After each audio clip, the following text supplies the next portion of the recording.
Bom, minha gente, todo mundo muito atento a essa decisão de hoje do Supremo Tribunal Federal, uma decisão que vai analisar o habeas corpus de Lula. O habeas corpus que foi concedido em caráter precário, aí, um salvo-conduto para, desde a semana passada, poucos dias, à espera de que o tribunal julgasse o mérito do habeas corpus. Lula, perdendo esta decisão, está sujeito a começar a cumprir pena de 12 anos e 1 mês de cadeia, a que foi condenado já em segunda instância pelo TRF4.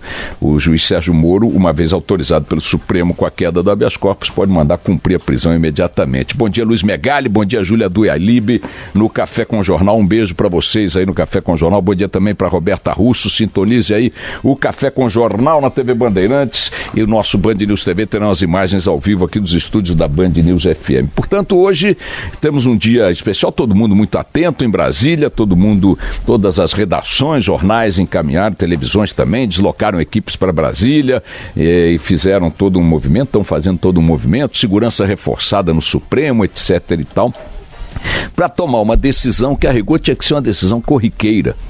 Eu ontem e esses dias falei, olha, qual é a excepcionalidade de um habeas corpus no Supremo Tribunal Federal? Há centenas de habeas corpus esperando decisão do Supremo Tribunal Federal há muito tempo, e milhares, talvez milhões de habeas corpus já passaram por ali sem que sequer o porteiro do Supremo Tribunal Federal tomasse conhecimento do que estava sendo julgado. Milhões, milhares, centenas desses habeas corpus foram concedidos e outros muitos, talvez até mais, foram negados. E o porteiro do Supremo continuou ignorando. O que faz com que este habeas corpus de hoje seja uma causa referencial para tanta gente de um lado e de outro da discussão política, especialmente nas redes sociais. O fato de ser o Lula. Mas qual é o problema de ser o Lula? O Lula é um brasileiro como 208 milhões de outros brasileiros penam no país para poder construir uma realidade melhor, enfrentar os seus dias. Não há razão nenhuma, a rigor, para que o país esteja paralisado, ou parte dele, a expectativa de uma decisão que, repito, tomada para outros brasileiros em diversos outros processos, não motivaram sequer uma conversa de botequim. Ontem, nas principais capitais do país, houve mobilizações que muitos dirão que eu estou conspirando contra as mobilizações. Eu não estou conspirando contra as mobilizações, vou dizer o que disse ontem, mais cedo, e vou dizer hoje em relação às mobilizações de hoje.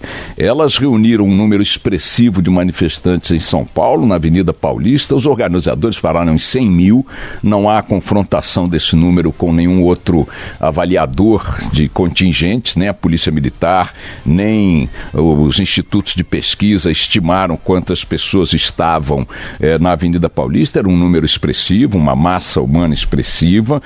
Tivemos 10 mil pessoas em Belo Horizonte, segundo também os organizadores, sem confronto com outra avaliação. No Rio de Janeiro, algo em torno de 5 mil, Brasília 1.500, Curitiba 1.000, Fortaleza 500 pessoas, segundo os organizadores, João Pessoa 500 pessoas, Manaus, 100 pessoas, uma centena. Porto Alegre, os organizadores estimaram como 50 mil, mas a nossa equipe de reportagem disse que o número não chegava a 10 mil. O fato objetivo é que algumas milhares de pessoas foram para as ruas ontem, provavelmente querendo a prisão do Lula. Hoje, provavelmente, alguns milhares de pessoas irão para as ruas defendendo que Lula seja mantido em liberdade. Isso são milhares de um lado, milhares de outros, que têm uma enorme atividade, militância nas redes sociais e dão retumbância ao que falam, fazem e querem, numa proporção que não corresponde aos números que mobilizam. Repito, de lado a lado dessa luta é isso.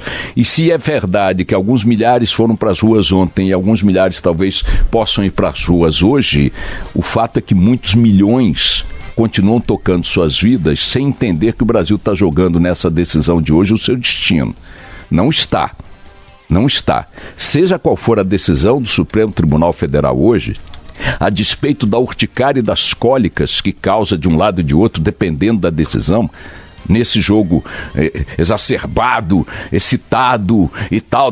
Não estamos decidindo o destino do Brasil hoje. O Supremo Tribunal Federal, embora tenha se colocado numa posição extremamente desconfortável, que é a de ter que tomar decisão sobre um habeas corpus semelhante a milhões de outros que já tomou, mas pela forma como conduziu a discussão, colocou-se no centro de um debate apaixonado entre boas franjas da sociedade brasileira. O fato é que mesmo com essa excitação, mesmo com essa visibilidade, mesmo com esse debate, mesmo com tudo isso, amanhã o Brasil continuará tocando a sua vida, os brasileiros continuarão tocando a sua vida, como tocaram ontem e como vão tocar hoje.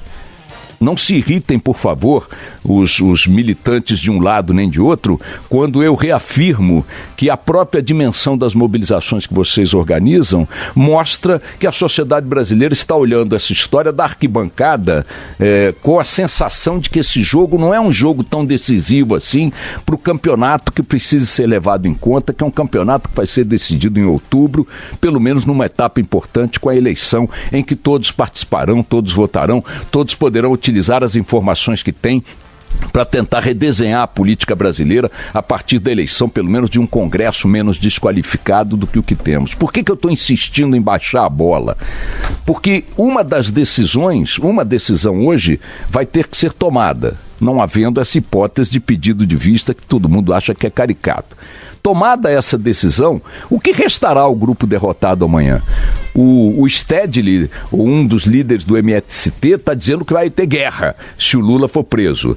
O pessoal que se opõe à libertação do Lula, à liberdade do Lula, diz que o país vai parar se o Lula não for preso. Pois bem, quero dizer o seguinte, nem vai ter guerra, nem vai ter paralisação do país, pela simples razão de que o país é composto por mais de 200 milhões de habitantes e eles não estavam nas ruas ontem.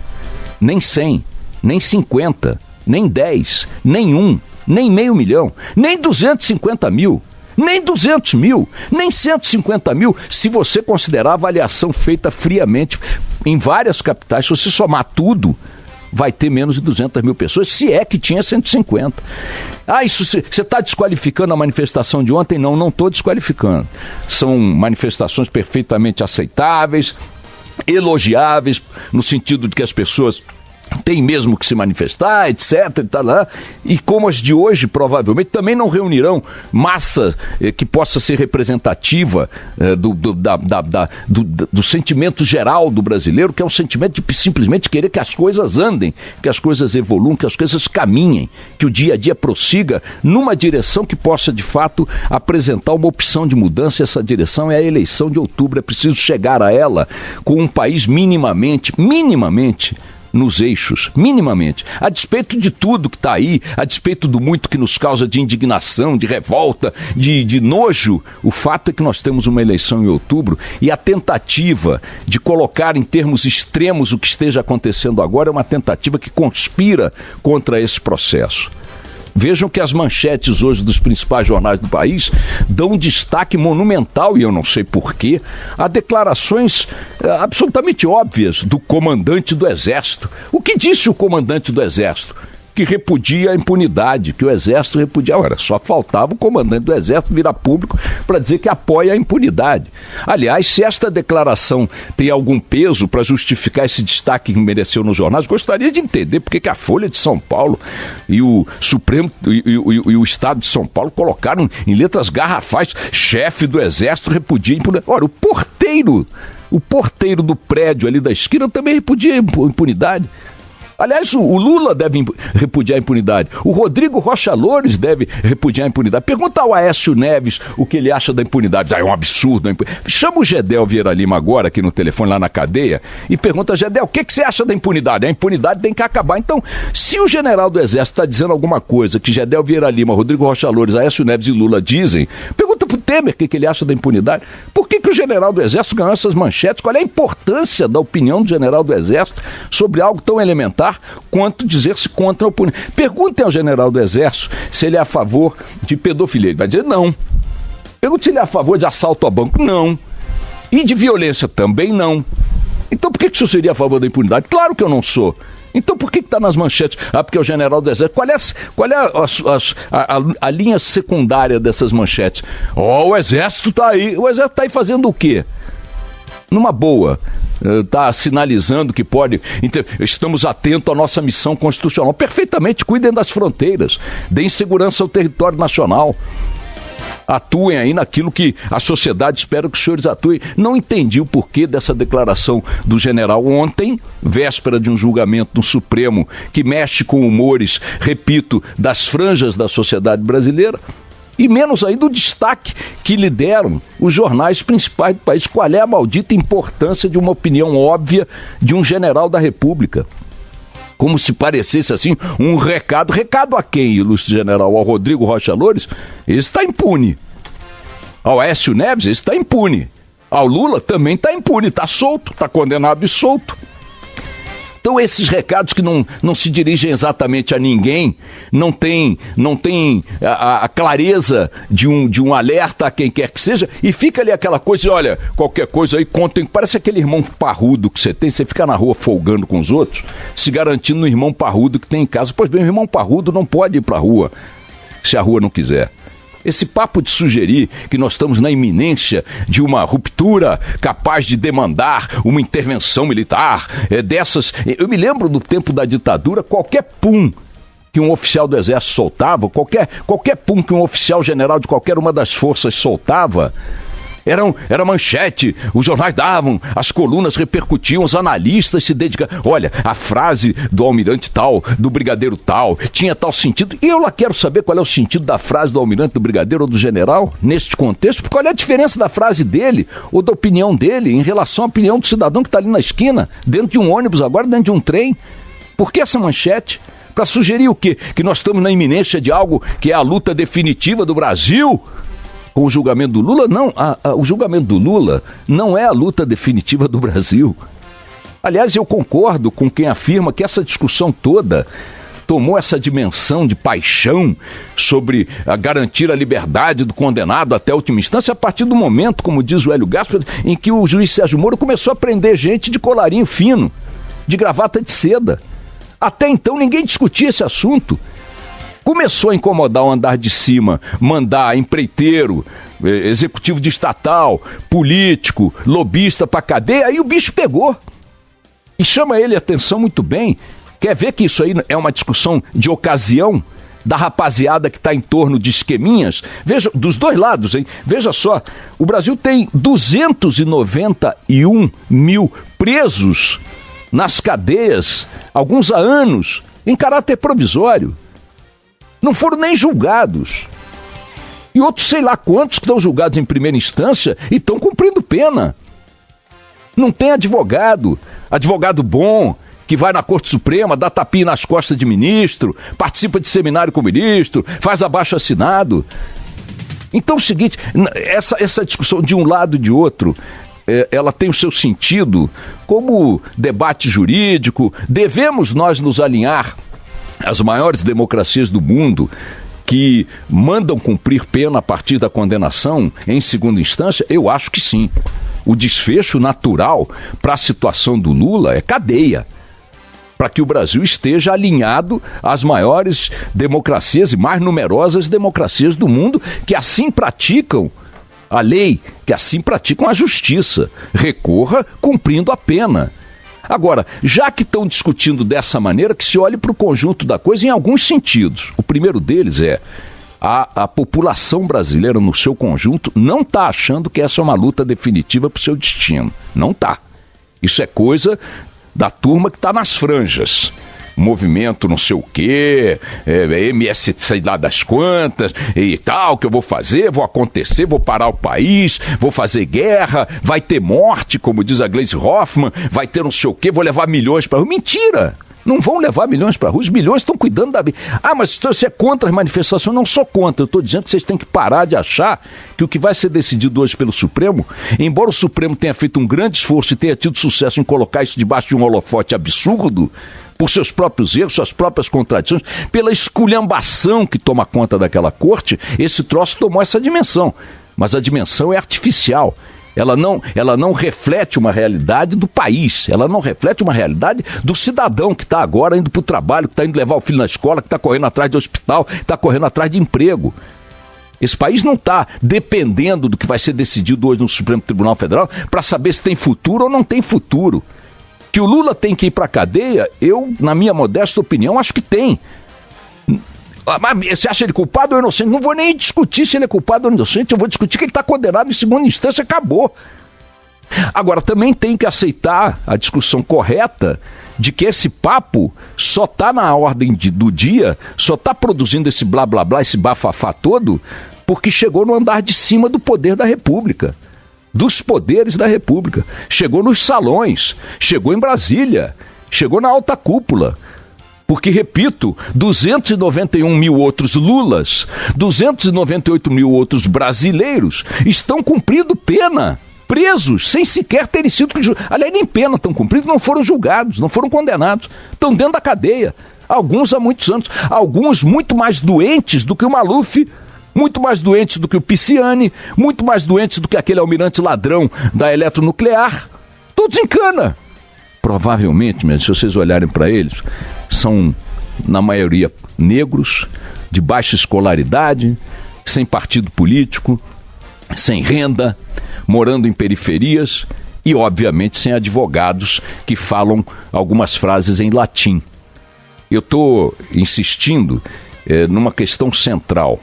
Quem tenta vender essa história do Lula hoje como a página decisiva para o futuro do Brasil está engambelando o distinto público. Que isso está em discussão e essa discussão está emocionada, está exacerbada, eu não tenho dúvida. Que ela está na ordem do dia, do blá blá blá, tá bom. Que ela só chegou aí por vias oblíquas, por vias absurdas como essas, de comparar com a realidade geral dos brasileiros, chegou. Que ela está sendo discutida hoje como sendo coisa principal do nosso destino, está sendo discutida porque essa turma do tapinha nas costas, do seminário, do excelência para cá, da Tavênia para lá, começou a ver os compadres, os padrinhos políticos, os amigos, os sócios irem para a cadeia, ou serem alcançados pela caneta do Sérgio Moro e do Bretas no Rio de Janeiro. Aí virou caso, tem que ser um caso nacional. É um caso nacional a prisão do Lula? Como será um caso nacional a prisão do Aécio? Outro Ladravaz que está aí solto? Ou do Rodrigo Rocha Loures que está em casa? Ou do Pisciani que está em casa? Muitos dizem que com a aplicação, com a vitória do habeas corpus hoje, Lula permanecendo solto, outros ladravazes da República, do seu quilate, poderão pleitear a mesma coisa. O Ascânio Sileme do Globo hoje diz que o Sérgio Cabral poderá ser solto na sequência, imaginem. Então é evidente que o caso é um caso rumoroso, que desperta paixões, discussões, a despeito de estar na pauta, repito, por conta de distorções no Supremo e na condução da discussão como um todo. Mas definitivamente isso aí não é o momento decisivo da história do Brasil. Repito, Lula preso, o Brasil vai continuar caminhando, as pessoas vão continuar cuidando de seus interesses como tem que ser. E focando naquilo que interessa, que é a eleição de outubro. Lula solto, a mesma coisa. A mesma coisa. Repito, para que não me encham o saco. Eu acho que o correto é que ele fosse cumprir a pena. Porque assim determina o que o Supremo decidiu em 2016 e assim fazem as maiores democracias do mundo. Não vejo razão nenhuma para o Lula ser tratado diferentemente do que a lei determina e do que o senso comum estabelece. Mas achar que se ele não for preso, o Brasil acaba amanhã, isso é uma babaquice monumental. Vamos lá.